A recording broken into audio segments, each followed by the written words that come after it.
Al-ghulu dalam sejarah umat manusia sering dikatakan selalu menjadi salah satu faktor hancurnya sebuah agama atau hancurnya umat beragama itu sendiri. Dalam sejarah umat manusia dulu banyak cara umat beragama untuk menjalankan agamanya, salah satunya dengan hal-hal yang berlebihan itu. Orang-orang yang seharusnya dianggap sebagai manusia tapi dianggap sebagai sesuatu yang melebihi manusia. Atau banyak dalam sejarah umat beragama di seluruh dunia ada semacam treatment yang sangat berlebihan terhadap sebuah ajaran agama atau seorang tokoh agama, tetapi kemudian tidak memiliki dasar sama sekali dalam ajaran agama mereka.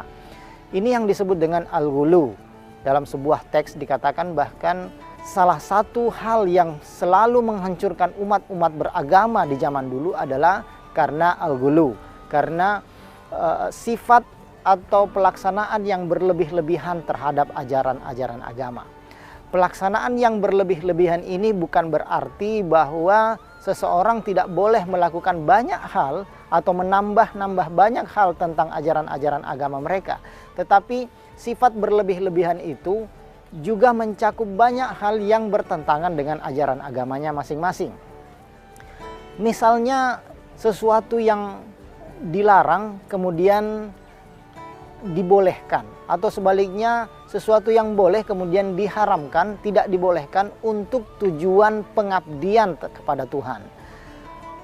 Dalam beberapa kasus kita bisa lihat misalnya bahwa ada orang yang selalu mengamalkan puasa setiap hari, atau bahkan ada beberapa kasus yang menginginkan menjalankan puasa tanpa berbuka puasa sekalipun, itu yang kemudian disebut dengan berlebih-lebihan, al-ghulu, atau melaksanakan ajaran-ajaran agama yang sudah ditentukan tata caranya tetapi kemudian dirubah sedemikian rupa, ditambah sebanyak-banyaknya dengan niat untuk memberikan pengabdian hamba yang terbaik kepada Tuhan. Nah, ini yang disebut dengan al-ghulu.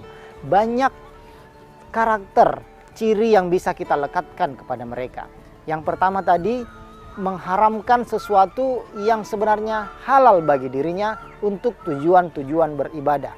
Ada beberapa orang yang belum mencapai level atau makom keagamaan tertentu sudah berani mengharamkan sesuatu bagi dirinya yang sebenarnya boleh, dan kemudian bukan hanya bagi dirinya tetapi juga untuk orang lain.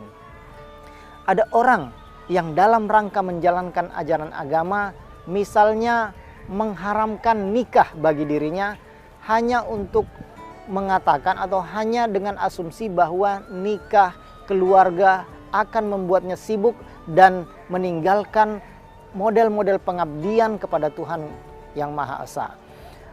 Ada beberapa orang yang mengatakan bahwa nikah menjadi hal yang bisa membuatnya lupa beribadah kepada Allah atau kepada Tuhan. Nah, disinilah kemudian kita katakan bahwa agama dengan berbagai aturannya sudah ada.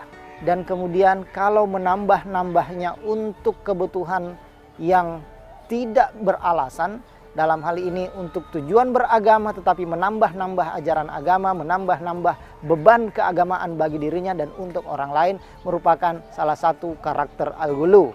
Karakter orang yang melakukan al-ghulu dalam konteks melakukan sesuatu yang tidak benar adalah sesuatu yang tidak bisa dipertanggungjawabkan, sesuatu yang tidak memiliki alasan sama sekali.